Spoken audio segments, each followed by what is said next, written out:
일제시대 때 그 참혹한 시절을 통과하면서 저항 시인으로 활동했던 시인 윤동주를 여러분 기억하실 겁니다. 그분은 시의 내용대로 그렇게 살았던 사람입니다. 특별히 윤동주 하면 기억나는 것이 서시입니다. 하늘 우러러 한 점 부끄럼이 없기를 잎새에 이는 바람에도 나는 괴로워했다. 별을 노래하는 마음으로 모든 죽어가는 것들을 사랑해야지. 그리고 나한테 주어진 길을 걸어가야겠다. 오늘 밤에도 별이 바람에 스치운다. 하늘 우러러 한 점 부끄러움이 없기를, 양심에 부끄러움이 없이 떳떳하게 하나님 앞에, 역사 앞에, 후손들 앞에, 내 양심 앞에 부끄러움 없이 살아가기를 그렇게 고백했고 그렇게 살아갔습니다. 결국 그분은 잡혀서 신사참배 반대, 독립운동한다고 잡혀서 일본에서 젊은 나이에 옥사를 당합니다. 그래서 이분의 삶이 귀한 것입니다.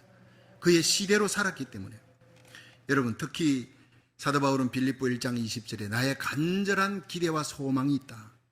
아무 일이든지 부끄럽지 아니하고, 바로 이것입니다. 윤동주의 서시와 너무나 흡사한 거예요. 하늘 우러러 한 점 부끄러움이 없기를, 사도 바울은 내가 하나님 앞에 간절한 기대와 소망이 있는데 아무 일에든지 내 양심에 부끄러움이 없이 살아가는 것이다. 여러분, 사도 바울도 윤동주도 모두 예수님을 닮아가기를 원했습니다. 예수님처럼 살기 원했습니다. 그리고 그렇게 살다 갔습니다. 예수님의 삶이 바로 하늘 우러러 한 점 부끄러움이 없는 하늘을 우러르는 삶이었기 때문에 예수님은 그 일생이 하나님을 바라보고 하늘 우러르는 삶이었는데, 특히 마가복음 6장 41절에 보면 오병이의 기적을 행할 때 남자들만 5,000명이, 여자 어린아이까지 한 10,000명이 넘는 그 숫자가 배가 고픕니다. 하루 종일 예수님 말씀 듣때 아무것도 먹지 못한 거예요. 근데 어린아이가 갖고 온 물고기 2마리, 보리떡 5개, 그걸 가지고 예수님이 하늘을 우러러 축사하시고 기도하신 후에 떼어주니 기적이 일어난 거예요. 5,000명이 먹고 10,000명이 먹고 12강주리가 남았습니다. 할렐루야. 하늘 우러르는 삶, 하늘 우러러 기도할 때 이런 기적이 오늘도 일어날 줄 믿으시기 바랍니다. 요한복음 11장 41절에 나사로가 죽었어요. 사랑하는 나사로가 죽어서 나흘이 되어 부패 냄새가 납니다.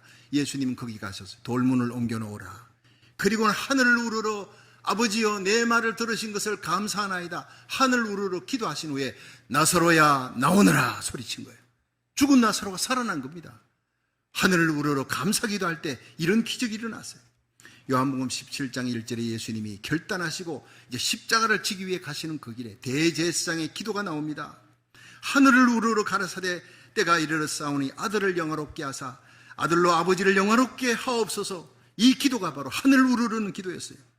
요한복음 23장 46절에 예수님 마침내 갈보리의 십자가 골고다에 끌려가 채찍 맞고 매 맞고 두 손 두 발에 못이 박혀 머리에 가시면류관 쓰고 우리의 죄를 다 대속하시고 피함을 흘리신 후에 마지막으로 하늘을 우러러 큰 소리로 불러가라사대 아버지여 내 영혼을 아버지 손에 맡기나이다. 이것이 예수님의 마지막 이 땅에서의 생이었습니다. 마지막 순간까지, 대속을 이루는 그 순간까지 하늘을 우러러 내 영혼을 아버지 손에 맡기나이다. 이것을 스데반이 보았어요. 그리고 나도 예수님처럼, 나의 사랑하는 구주 예수님처럼 살기를 원했습니다. 오늘 본문 사도행전 7장 55절에 보면 스데반이 성령이 충만하여 하늘을 우러러 주목하여 하나님의 영광과 예수님이 하나님 우편에 서신 것을 보고 이렇게 나옵니다. 스데반이 죽는 순간까지 여러분 그 대적들이 사내들인 공회가 설교 한 편 잘하고 복음을 전한 이 스데반을 죽이려고 애기 머리통만한 돌들을 다 들고 죽이려고 달려오는, 맹수같이 달려오는데 그 스데반의 얼굴이 천사 얼굴과 같았더라. 그렇게 기록되고 있어요. 어떻게 이렇게 빛날 수 있느냐, 어떻게 그렇게 화평스러울 수 있느냐, 바로 하늘을 우러렀기 때문에. 거기 보니 하나님 우편에 예수님이 쓰신 것을 본 거예요. 여러분, 저와 여러분이 어느 때보다도 어려운 시대를 살아갑니다. 하늘을 우러러 스데반처럼 하나님을 바라보고 살아계신 예수님을 바라보는 삶을 사시기를 주의 이름으로 축원합니다. 그것이 바로 승리자의 삶인 것입니다. 스데반이 순교하는 그 자리에 사울이라는 청년이 있었습니다. 예수 믿는 사람은 잡아 죽여야 돼. 스데반 즉은 예수 믿는 자의 지도자다. 죽여야 돼. 그리고는 많은 사람들의 옷을 그가, 스데반이 죽는 그 자리에 그를 돌로 치려고 하는 사람들이 분노가 일어나서 혈기가 나서 옷을 벗고 이 사울이라는 청년 발 앞에 두었다 했어요. 예. 그리고는 달려가 죽이는데 사울은 그 곁에서 누구보다도 스데반의 죽는 모습을 가장 가까이서 보았습니다. 그가 마지막 죽을 때 외치는 세 마디의 소리를 들었어요. 그리고는 이 사도 바울의 마음이, 사울이었던 청년이 그때부터 마음이 뒤흔들 영적 지진이 일어난 겁니다. 그 후에 사도행전 9장에 다메섹 토상으로 예수 믿는 사람 잡아 죽이려고 대제사장 공문 얻어서 갈 때는 이미 흔들린 그 마음을 주체할 수 없어요. 이걸 덮기 위해 더 큰 핍박을 감행하려고 그렇게 대제사장 공문 받아 가는 그 길에 정오의 빛보다 더 밝은 빛 가운데 예수님이 나타난 거예요. 부활의 예수님이 나타난 거예요. 사울아 사울아 네가 어찌하여 나를 핍박하느냐. 주여 니시니까 나는 네가 핍박하는 예수니라. 거기서 거꾸로져 버린 겁니다. 그 전에 여러분 스데반의 말 세 마디, 마지막 죽어가면서 토해내는 그 말 세 마디가 사도 바울의 일생을 뒤집어 놓고 일생에 나는 스데반처럼 살아야 돼, 예수님처럼 살아야 돼 고백을 하게 만든 겁니다. 여러분 오늘 이 말씀을 통해 저와 여러분의 가슴 속에 스데반의 토해냈던 마지막 세 마디, 사도 바울을 뒤집어 놨던 그 영혼의 영적인 변화가 일어나게 했던 그 세 마디를 가슴에 안고 일어날 수 있기를 주의 이름으로 축원합니다. 하늘을 우러르는 삶. 첫째는 스데반 집사는 하늘을 우러러 끝까지 믿음을 지키는 삶이었어요. 사도행전 7장 54절에서 56절 한번 읽어봅니다. 시작. 저희가 이 말을 듣고 마음에 찔려 저를 향하여 이를 갈거늘 스데반이 성령이 충만하여 하늘을 우러러 주목하여 하나님의 영광과 및 예수께서 하나님 우편에 서신 것을 보고 말하되 보라 하늘이 열리고 인자가 하나님 우편에 서신 것을 보노라 한데, 여러분 56절에 귀한 말씀이 나옵니다. 보라 하늘이 열렸다, 인자가 하나님 우편에 서신 것을 본다. 여러분 믿음이 뭡니까? 가장 절망스러운 상황 속에 예수님을 바라보는 겁니다. 내 인생의 주인이 거기 있다는 거예요. 나를 위해 죽으실 뿐 아니라 살아나시고 지금은 영원히 하나님 우편에 만유의 주, 만주의 주, 만왕의 왕이신 예수님, 그 예수님을 바라보는 삶이 신앙생활인 겁니다. 히브리서 12장 3절에는 믿음의 주요 또 온전케 하시는 예수를 바라보자. 저는 그 앞에 있는 즐거움을 위하여 십자가를 참으사 부끄러움을 개치 아니하시더니 마침내 하나님 우편에 앉으셨느니라. 여러분 어떤 삶 가운데서도 가장 위대하고 중요한 삶, 예수님을 바라보는 삶인 줄로 믿으시기 바랍니다. 주님과 함께 십자가를 진 후에 부활의 영광에 들어가는 것이 우리 그리스도인의 삶인데, 많은 사람들이 예수님의 영광에는 참여하려 합니다. 그러나 십자가는 지지 않으려고 합니다. 여러분 no cross no crown입니다. no pain no gain입니다. 고통이 없이 얻어지는 것이 없고 십자가 지지 않고는 결코 부활의 영광에 이를 수 없습니다. 주님이 내게 주신 그 십자가를 잘 지고 가야 여러분 천국 문 앞에서 주님으로부터 내 사랑하는 아들이다 딸이다, 착하고 충성된 종이다 인정하시고 천국 문이 열리는 역사가 일어날 줄로 믿으시기 바랍니다. 그렇습니다. 이 스데반은 마지막 죽는 순간까지 주님의 발자취를 따랐어요. 사명의 발자취. 이 스데반이 마지막 죽어가는 모습, 그가 토해는 믿음의 소리를 듣고 사도 바울은 고백합니다. 나의 달려갈 길과 주 예수께 받은 사명, 하나님의 은혜의 복음을 증거하는 일을 마치려 하면 내 생명을 조금도 아까운 것으로 여기지 아니하겠노라. 그렇게 하면서 산의 위험, 강의 위험, 도적의 위험, 동적의 위험, 날마다 죽음의 소리를 들으면서 사도 바울은 사명을 위해, 복음을 위해 아낌없이 생명을 내던졌고, 그리고는 사도 바울이 고백합니다. 내가 이제 달려갈 길 다 달리고 믿음을 지켰다. 로마 감옥에서 순교할 날을 얼마 앞두고 내가 달려갈 길 달리고 믿음을 지켰으니 이제 후로는 나에게 의의 면류관이 예비되었다. 죽어도 의로우신 재판장이 그날에 내게 주실 것이다. 나뿐 아니라 주의 나타나심을 사모하고 달려가는 모든 이에게 이런 상급이 주어질 것이다. 이 바울이 고백하는 고백과 그 상급을 저와 여러분이 받을 수 있도록 끝까지 하늘 우러르는 삶, 십자가 지는 삶에 승리하시기를 주의 이름으로 축원합니다. 여러분, 스데반이 마지막에 하나님 우편에 서신 그 예수님을 바라보고 믿음의 고백을 했듯이 우리 현재의 위치가 아무리 힘들고 고달프고 어렵다 할지라도 여러분이 선 그 자리가 바로 사명의 자리인 줄로 믿으시기 바랍니다. 그래서 그 사명의 자리에서 끝까지 십자가를 지십시오. 그것이 믿음의 승리자가 되는 겁니다. 폴란드의 아우슈비츠 수용소는 2차 세계대전에 독일군들이 많은 유대인들을 독가스로 죽였던 곳입니다. 저도 거기를 한번 목사님들과 함께 갔습니다. 그리고 그들이 죽었던 그 도깨스실에 들어가 봤어요. 목사님들이 막 거기서 얼른 도망치듯이 다 나가는 거예요. 너무 끔찍한 곳이라. 그런데 저는 다 나가고 난 후에 잠시 그 자리에서 주여, 여기서 죽었던 그 수많은 영혼들을 불쌍히 여겨달라. 갑자기 막 그들이 아우성 치는 비명소리가 들리는 것 같았어요. 눈물이 났어요. 기가 막힌 일 아닙니까? 유대인들은 그런 민족에 한이 맺혀 있는 사람들. 거기서 나와보니까 옆에 옛날에 뭐 펑튀기 하는 가마입니까? 쇳덩어리 갖고 막 돌리면 거기서 뻥 하고 나오는, 그거에 보다도 한 3배 정도는 큰 겁니다. 거기서 죽은 도깨슬에 죽은 사람을 시체를 넣어가지고 돌려서 완전히 화장시켜버리는 거예요. 수없이 거기에 깔려 있는 거예요. 그런 것들을 보면서 어린 아이들까지 죽여서 그 기름을 빼가지고 비누를 만드는, 비누를 쌓아, 어린 아이들이 죽은 신발들을 산더미처럼 쌓아놓았어요. 이게 유대인들의 환난입니다. 애환입니다. 결코 그들은 잊을 수가 없는 거예요. 그런데 폴란드의 아우슈비츠 수용소뿐 아니라 다카우 수용소, 여러 곳에 있는데 다카우 수용소에서도 같은 일이 벌어집니다. 근데 거기에서 리그라고 하는 젊은이가 끌려갔는데 본헤퍼 목사님이 이 히틀러의 반대자로 체포당해 갈 때 함께 끌려간 사람이에요. 날마다 붙잡혀가서 무서운 고문을 당합니다. 절망이었습니다. 그런데 어느 날 부인으로부터 편지 한 장이 왔습니다. 여보, 내가 기도하는데 사도행전 4장 29절 말씀을 당신에게 주시더라. 주여, 이제도 저희 위협함을 하감하옵시고 또 종들로 하여금 담대히 하나님의 말씀을 전하게 하여 주옵소서. 사도들이 가서 사내들인 공에 핍박받고 다시는 예수 이름 전하지 마라 할 때 내가 너희들 말 듣겠느냐, 하나님 말씀 듣겠느냐, 너희들이 판단하라고 그들이 와서 동료들이 모여 기도하는 기도처에 가서 기도할 때 함께 기도하는 소리가, 주여, 이제도 저희들의 핍박과 위협당함을 하감하옵시고 그럼에도 불구하고 종들이 성령 충만받아 담대히 하나님의 말씀을 전하게 하여 주시옵소서.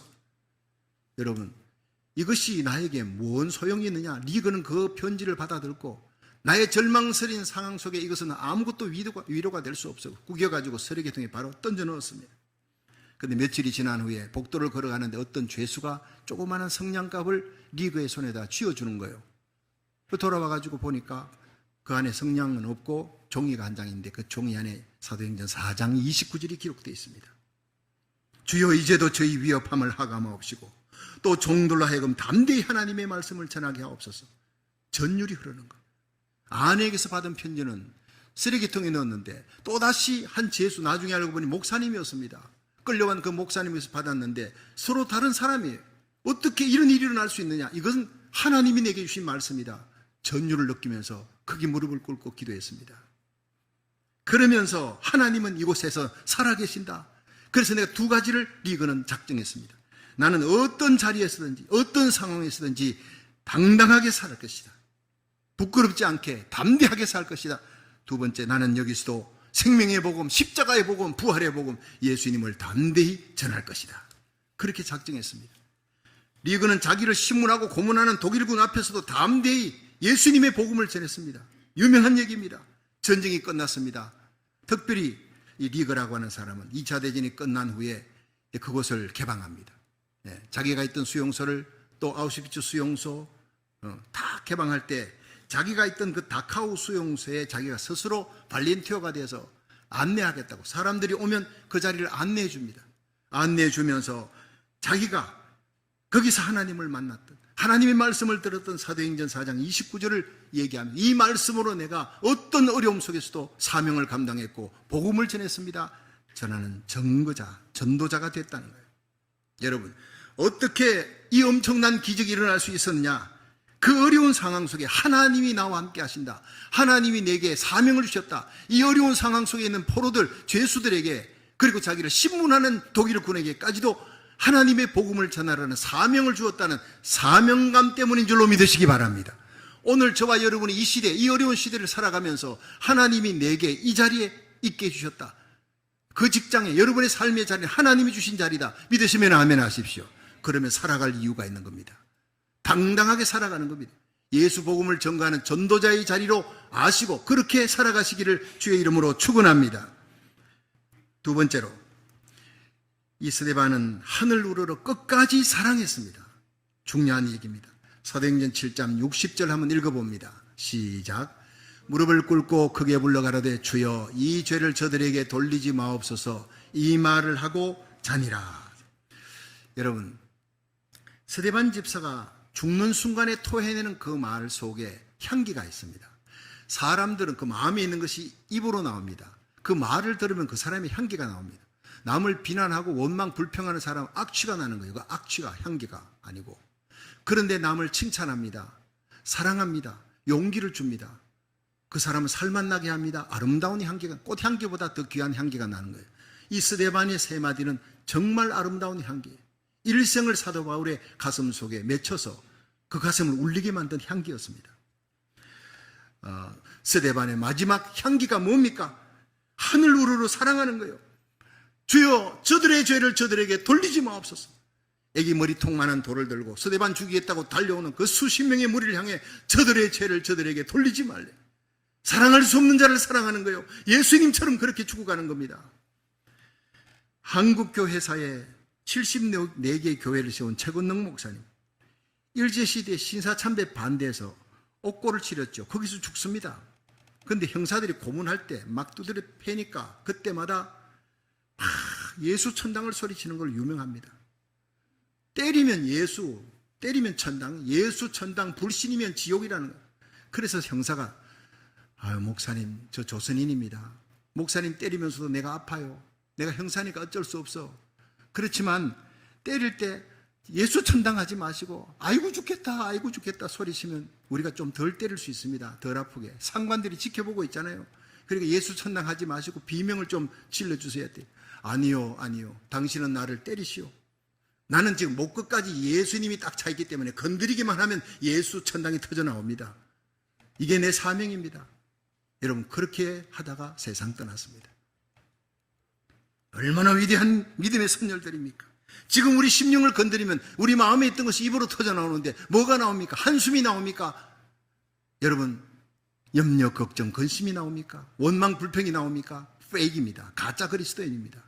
여러분, 우리 성령 충만받아 진짜 그리스도인, 건드리기만 하면 예수 천당, 사랑과 믿음과 소망이 터져 나오기를 주의 이름으로 축원합니다. 주여 저들의 죄를 저들에게 돌리지 마옵소서. 이 스데반의 마지막 고백, 아름다운 향기, 하늘 우러러 끝까지 사랑을 전하는 거예요. 마태복음 5장 44절에 예수님이 말씀하셨어요. 나는 너희에게 이르노니 너희 원수를 사랑하며 너희를 비판하는 자를 위해 기도하라. 이같이 한즉 하늘에 계신 너희 아버지의 아들이 되리라. 숨질 때 되도록 원수를 사랑했던 스데반입니다. 안디옥의 감독 ig나티우스가 로마 황제 트라이안의 명을 받고 굶주린 두 사자에게 찢겨 순교당한 사람들은 그걸 보러 구경하러 왔습니다. 원형 경기장에서 며칠을 굶겼는지 그 굶주린 사자가 달려오는 거예요. ig나티우스 감독은 그 사자들 향해 사자들아 어서 빨리 달려와라. 그리고 나의 심장을 찢어라. 그리고 내 영혼을 내 사랑하는 예수님의 품에 안기게 하라는 거예요. 담대히 외치면서 사자들이 찢을 때 주여 저들의 죄를 저들에게 돌리지 마옵소서. 이렇게 고백하고 죽었던 것입니다. 하늘 우러러 사는 성도에게는 어떤 고통스러운 상황에서도 주님의 사랑을 외치면서 죽게 되는 겁니다. 이 모든 것이 성령의 능력으로 하는 것이지 내 힘으로 하는 것이 결단코 아니라는 것입니다. 2차 세계대전 당시에 나치 독일이 덴마크를 점령했어요. 덴마크 안에 유대인들이 많이 살았습니다. 그 유대인들을 몰살하려는 계획을 잡고 이 유대인들의 가슴에 별을 달았어요. 별이 뭡니까? 다윗의 별. 난 유대인이라는 별을 다 달게 한 거예요. 어느 날 한순간 유대인의 별 단 사람은 유대인이니까 다 죽여버리려고, 학살하려고 했는데 이 사실을 알고 덴마크에 왕이 있었는데 그 당시 왕이 독실한 크리스찬이었습니다. 그는 공포했습니다. 내가 그리스도인이라고 여기는 사람들은 모두 가슴에 별을 달아라. 유대인의 그 표식인 별을 다 달아라고 호소했습니다. 그리하여 유대인들이 대학살 당하는 날 가슴마다 노란 별을 단 덴마크 사람들이 길거리 쏟아져 나와 유대인들을 보호하기 시작했습니다. 누가 유대인인지 덴마크 사람인지 알 수가 없기에 죽일 수가 없었던 게 독일 군인들이. 많은 유대인들이 그 광경을 보고 덴마크 사람들, 다윗의 별을 달고 오는 덴마크 그리스도인들을 보고 눈물을 흘렸어요. 그리고 많은 유대인들이 예수를 믿었다 했습니다. 나치 유대인 학살이 가장 적었던 점령지가 바로 덴마크라고 합니다. 덴마크 국왕을 선두로 한 이 크리스찬들이 종교의 벽을 넘어선 예수 사랑을 실천해서 죽음의 위기에 몰린 유대인들을 건졌다는 겁니다. 세상에서 가장 강한 힘이 무엇이냐? 사랑의 힘입니다. 그것도 인간적인 사랑이 아닌 성령으로 말미암은 사랑을 하는 그리스도인이 되기를 주의 이름으로 축원합니다. 그 사랑은 하늘 문이 열리고 하나님의 우편에 계신 예수님을 바라볼 때, 하늘으로 주님을 바라볼 때 성령이 부어주시는 사랑입니다. 오늘 예배드리는 이 시간, 하나님의 사랑을 찾는 시간, 은혜의 보호자 앞에 나가는 시간이, 하늘로부터 임하는 성령의 놀라운 은혜, 큰 믿음, 큰 사랑, 큰 소망을 받으시기를, 놀라운 은사가 임하기를, 세상 죄악 마귀 권세를 이길 수 있는 능력을 받으시기를 주의 이름으로 축원합니다. 시편 34편 10절에 젊은 사자는 굶주릴지라도 여호와를 찾는 자는 모든 좋은 곳에 부족함이 없도록 하나님이 채워주시리라 했어요. 잠언 8장 17절에 나를 사랑하는 자들이 나의 사랑을 입으며 나를 간절히 찾는 자가 나를 만날 것이니라. 이 예배 가운데 하나님을 간절히 찾고 하나님 만나시기를 주의 이름으로 축원합니다. 역대하 16장 9절에 여호와의 눈은 온 땅을 두루 감찰하사 전심으로 자기를 향하여 예배드리는 자, 자기를 향해 기도하는 자에게 능력을 주시느니라, 은사를 주시느니라, 죽을 병도 고쳐주신다는 겁니다. 난치병도 예배하는 가운데 치료받는 역사가 하나님의 임재 가운데 일어나기를 주의 이름으로 축원합니다. 마지막 세 번째, 스데반 집사는 하늘 우러러 소망을 가졌어요. 끝까지 소망을 가진 거예요. 사도행전 7장 59절 한번 읽어봅니다. 시작. 저희가 돌로 스데반을 치니 스데반이 부르짖어 가로되 주 예수여 내 영혼을 받으시옵소서 하고 아멘. 여러분, 사람들은 아무리 어려운 상황에 처해도 내일은 잘 될 거야, 소망을 가집니다. 그래서 살아갈 힘을 얻는다는 거예요. 제가 대구 교도소에 한국에서 목회할 때 한 10년 동안 종교위원으로 가서 철창문을 5개 열고 가면 그게 이제 교도소에 있는 죄수들이 모입니다. 단체 연합 집회도 하고 또 베델 성경 고요리반에서 제가 성경 공부를 가르치고 그러면서 무기수가 김일성이 난파한 간첩 2사람이 예수를 믿었어요. 남일만, 김창업. 그래서 그분들을 마지막에 교회에다가 법무부 장관에게 다 얘기하고 해서 이제 교회에서 데리고 와가지고 사찰 집사로 일생을 지내고 마지막 예수 잘 믿고 하늘나라 갔던 얘기를 여러분 알 겁니다. 그 당시에 이 교도소 안에 이 교도관들 중에는 사람 마지막 죽는 장면을 이렇게 보는 사람들이 있어요. 그걸 제일 싫어한대요. 마지막 죽을 때 사형수를 데리고 가서 죽는 모습을 보는 거. 그러면 그 사람들이 한동안 트라우마 때문에 못 견딘다는 거예요. 이 교도관들이 자기 순서가 되면 돈을 몇 배를 줘서라도 다른 교도관한테 막 맡기고 이러는데 그걸 직접 겪었던 사람이 그럽니다. 목사님, 참 희한하지요. 그 사람들이 마지막에 끌려가면서도 자꾸 뒤를 돌아본대요. 왜냐? 혹시라도 대통령 특사로 내가 살아나지 않을까? 마지막에 그 교수대에 올라가서 목에 밧줄이 들이오는 그 순간까지도 그 희망을 버리지 않는다는 거예요. 사람은 희망의 존재라는 게 바로 그겁니다. 마지막 순간까지 내가 살지 아니할까? 오늘보다 내일은 더 낫지 아니할까? 지금 조금 고생을 견디면 내일은 더 좋아질 거야. 이런 희망을 갖고 살아가는 거예요. 내일은 좀 더 성공적인 삶을 살 것이다. 그런데 요즘 이런 유머가 있습니다. 나이별로 성공이란 무엇인가 하는 이 유머를 며칠 전에 어느 장로님이 저한테 전달해 주는데 너무 재밌더라고요. 첫째는 10대부터 100대까지 얘기입니다. 10대에는요, 부자 부모님을 둔 사람은 성공한 사람이라는 거예요. 20대는 좋은 대학에 들어가면 그걸 성공이라 여기는 때예요. 30대는 좋은 직장에 들어가면 그건 성공이다 여깁니다. 40대는 직장 동료에게 내가 한턱 쏠 수 있는 여유가 있다면 그건 성공이다 그르친대요. 50대는 자녀가 공부를 잘하면 그걸 성공이라고 여기는 시대예요.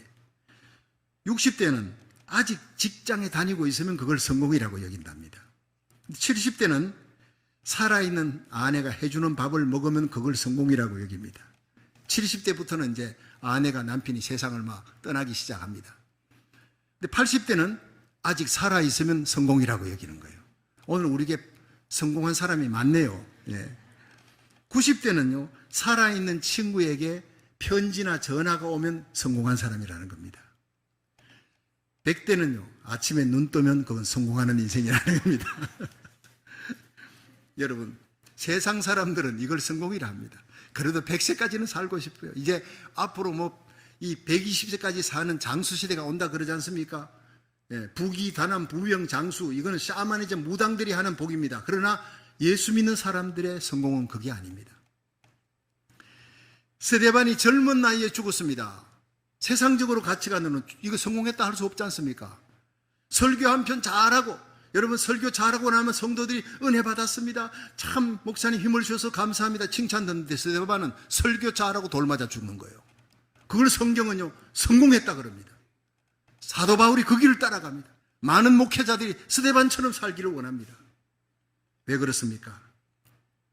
그것이 바로 주님 따라가는 길이었기 때문에, 십자가 지는 길이었기 때문에, 죽어도 영생, 이터널 라이프, 영원한 생명, 영원한 면류관을 얻는 길이기 때문에 믿으시면 아멘 하십시오. 사도행전 7장 59절에 저희가 돌로 스데반을 치니 스데반이 부르짖어 가로되 주 예수여 내 영혼을 받으시옵소서. 살려고 하는 기도가 아닙니다. 구원을 바라고 하는 기도가 아닙니다. 지금 이제 죽는다는, 육신의 장막 무너진다는 걸 아는 겁니다. 그러나 그 중에 하늘 문이 열리고 보라, 하늘이 열렸다. 예수님이 하나님 우편에 서신 것을 보는도다. 그리고는 마지막에 주여 내 영혼을 아버지 손에 맡기나이다. 오직 소망을 하나님께 두는 겁니다. 이것이 성공적인 인생인 줄로 믿으시기 바랍니다. 많은 사람들이 마지막 죽는 순간까지도 소망을 세상에 두기 때문에 그 사람은 불편한 삶, 실패하는 삶을 삽니다. 그리스도인들까지도 그런 사람이 많습니다. 우리 마지막 순간에 끝까지 소망을 하나님께 둘 수 있기를, 스데반처럼 바울처럼 소망을 하나님께 가지기를 주의 이름으로 축원합니다. 여러분, 우리의 소망이 무엇입니까? 성도들도 마지막 순간에 나누어집니다. 육에 속한 신자, 영에 속한 신자. 스데반 같은 성도는요, 죽으면서 하늘에 소망을 두고 하늘로 우러러보니까 주 예수여 내 영혼을 받으시옵소서 하고 가는 거예요. 그러니까 마음에 하나님이 주시는 평강을 갖고 가는 거예요. 여러분, 우리들의 삶 속에 어떤 고난이 닥쳐도, 어떤 고통스러운 상황 속에서도 보라, 하늘이 열린다. 영안이 열리기를 주의 이름으로 축원합니다. 하늘이 열리고 인자가 예수님이 하나님 우편에 서신 것을 보는도다 외치면서 스데반처럼 믿음의 고백을, 마지막 끝까지 사랑의 고백을, 사랑의 향기를 토하며, 여러분 소망의 향기를 토하며 마지막을 주님 앞에 설 수 있기를 주의 이름으로 축원합니다.